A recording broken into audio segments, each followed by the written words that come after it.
Welcome back to my channel, everyone. My name is Lillian, and I'm an accent coach for non-native speakers of English. Today I'm going to be doing something a little differently than usual, and I'm really excited about it. I'll be showing you a clip from a popular American TV show called The Office. In it, regional manager Michael Scott of a fictional paper company receives a fax from his corporate office in New York, and then he makes a really bad joke about what to do with it. What I love about this scene is not only is it a great example of funny, natural English conversation, but it also includes quite a few of the examples of some techniques that I talked about in my previous videos. So what a great way to see those techniques come alive in American TV. Because of the fact that I'm going to get pretty technical in this video, I encourage you to go back and check out some of my previous videos first so you know what I'm talking about. If, however, you don't get overwhelmed very easily and like to dive in deep, then feel free to jump right in with me. So we'll get started with the first clip, but first don't forget to subscribe to my channel and hit that like button if you like and learn something in this video. Ma'am, this is from corporate. How many times have I told you that there's a special filing cabinet for things from corporate? You haven't told It's me. called the waste paper basket. Look at that. Oh, look at that face. There's a lot going on here pronunciation-wise, so we'll break the scene down and analyze it, going from big picture stuff like stress placement and rhythm to more detailed things like reductions, timing, and sounds of T. So let's get started with that first line. First off, notice how the most stressed word here is corporate, with secondary stress on the word this. Michael gives particular emphasis to the word corporate since that is where the fax is from, and that's what will be the baseline for his joke. His pitch rises on the stressed syllable core, which results in the following rhythm. Ma'am, this is from corporate. Ma'am, this is from corporate. If you want to try a musical approach, try to match the rhythm with just the beats themselves. Da-da-da-da-da-da, da-da-da-da-da, da-da-da-da-da.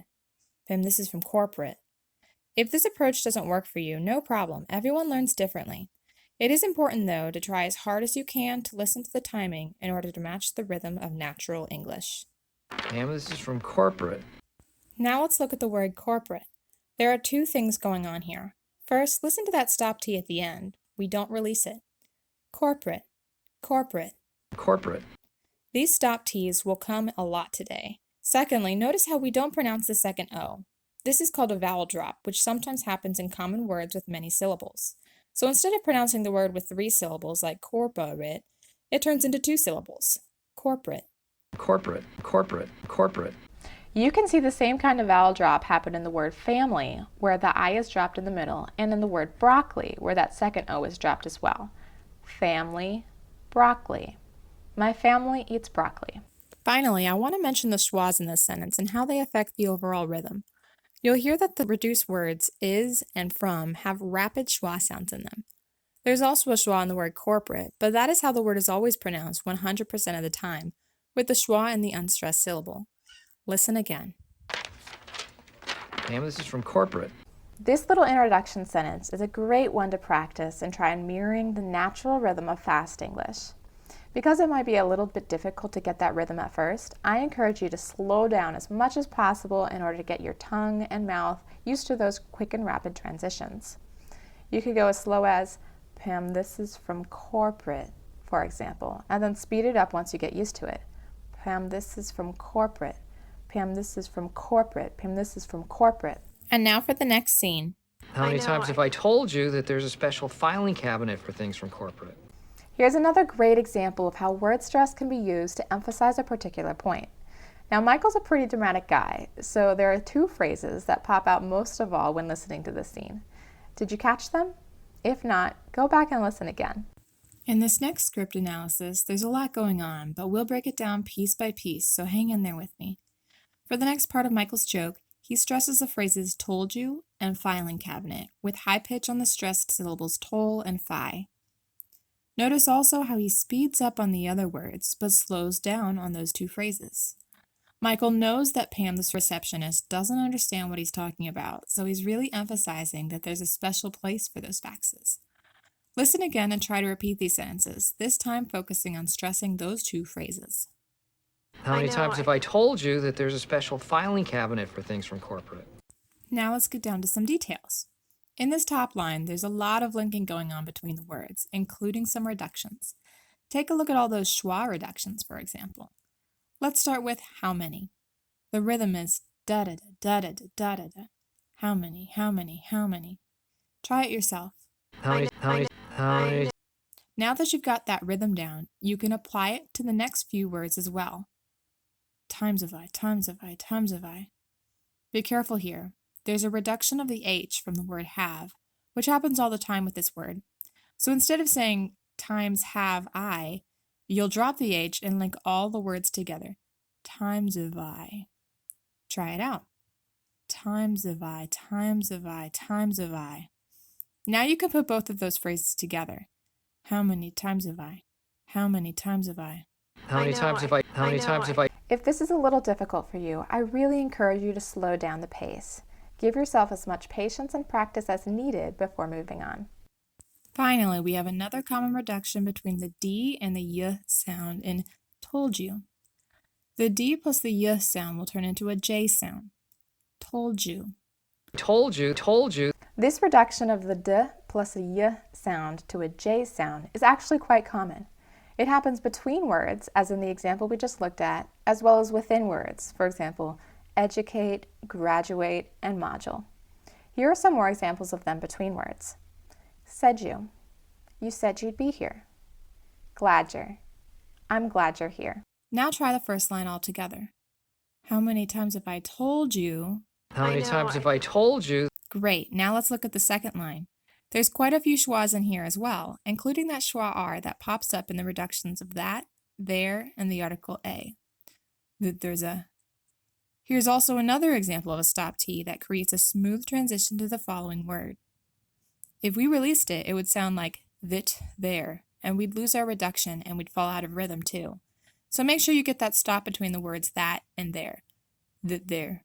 There's a tiny bit of stress on the first syllable of special, and the majority of the stress goes on the words filing cabinet, with the highest pitch on fi. And again, we have another stop T at the end of the cabinet in order to transition smoothly to the word for in the next line. That there's a special filing cabinet for things from corporate. If you're having trouble with the tongue position on these stopped T's, I encourage you to try them out as glottal T's instead. Think of it as a little shortcut in tongue mechanics. The glottal T and the stopped T are created a little bit differently, but the outcome is the same, a stop of air that gives the impression of a T sound. It's this clean stop of air without release that provides a smooth transition to the following consonant sounds. And finally, we have the last line, all of which is pronounced pretty fast at a lower pitch. Why? Because the viewer already knows that the fax is from corporate, so there's no need to emphasize that again. Notice the schwa R in the reduction of for to fur, as well as the stop T at the end of corporate, and try to match the quick pace of the line. For things from corporate, for things from corporate. Filing cabinet for things from corporate. This last line is a good example of how we typically stress things that are new or information that we haven't talked about before. Then when we mention them again, we speed up our pace and pronounce them at a lower pitch. So the pattern goes, new information gets stressed, whereas old information gets reduced. Now that we've broken these lines down, listen to them one more time and try to practice them again on your own. Always with patience, always at a slower pace than you think you need. How many times have I told you that there's a special filing cabinet for things from corporate? How many times have I told you that there's a special filing cabinet for things from corporate? Now for this next clip, Pam starts to say that Michael hasn't ever told her about a special filing cabinet, but that would ruin the joke. So Michael rudely talks over her with his punchline that the quote-unquote special filing cabinet is actually the waste paper basket. You haven't told me. It's called the waste paper basket. In terms of the overall rhythm and stress pattern, we see two things. First, Pam stresses the word haven't, and Michael stresses the phrase waste paper. Pam stressing haven't is an example of how we typically stress negatives while speaking. That's why we usually emphasize the word can't. In contrast, we reduce the helping verb can to can. We will look at some of those examples in another video, though. For now, try stressing that syllable ha. You haven't told me. You haven't told me. You haven't told me. You haven't told me. And then, of course, Michael stressing waste paper is due to the fact that it's the punchline of his joke. So he wants to give it emphasis so his audience gets that punchline. You haven't told me. It's called the waste paper basket. Okay, now let's take a closer look. Pam is speaking kind of softly here, but what we do notice is that she softens the final T on haven't and links it together with the word told. Again, this is a very common technique. When a word that ends in T is followed by a word that starts in T, we will often join them together for a single T sound as opposed to a double T sound. So instead of saying haven't told, we'll say haven't told. And finally, you can just barely hear the D sound at the end of the word told. This is actually a stop D, and in this case, because it's unstressed and said rather quickly, it almost disappears completely in order to flow to the word me. You haven't told me. Listen again. You haven't told me. Call the wait. You haven't told me. Call the wait. Now let's look at the reduction at the beginning of Michael's line. The word it's is said so quickly that the vowel gets dropped completely with just a ts sound remaining, which gets attached to the following word. It's called. It's called. Call the wait. Notice also the reduction of the word the. It gets shortened to the, and immediately jumps to the stressed phrase waste paper. The waste paper. Before we listen again, let's also talk about this phrase waste paper, which you may have already guessed comes with a dropped T. Remember that dropped T's usually occur between two consonant sounds, which in this case are S and P. So the resulting pronunciation is waste paper. Pretty cool, huh? Try it yourself and then try to match the rhythm of the whole line. You haven't told me. Call the waste paper basket. Alright, now we're down to the last part of the clip. In it, Michael calls out Pam's unamused facial expression. She obviously doesn't think that the joke's very funny, but Michael gets a kick out of this prank he has played on her and wants everyone to see her reaction. That's why he says, "Look at that face." Look at that. Oh, look at that face. For this one, we're going to focus mainly on the stopped T's and rhythm, because these are great little lines to practice mirroring natural English conversation. Let's start with the rhythm of the first line, which stresses both look and that with the highest pitch on look. The rhythm sounds like da-da-da, da-da-da, da-da-da. Look at that. Look at that. Then the second line stresses the word face just as much as look, with the pitch just a tad lower on face. The rhythm sounds like da-da-da-da, da-da-da-da, da-da-da-da. Look at that face. Oh, look at that face. These are examples which include more stressed words than not, and that's perfectly fine given the context. It really draws our attention to Pam's unamused expression. Oh, look at that face. Now for some details. The preposition at gets really reduced with a schwa and is attached to the word look with a reduced K. That is, a K that doesn't have a full exhale. So instead of pronouncing it like look it, it'll sound like look it. And finally, notice both of these stop T's at the ends of at and that. So it should sound like look at that. Same thing goes for the second line. Both have stop T's, which again, you can pronounce as glottal T's if that's easier for you, mechanically speaking.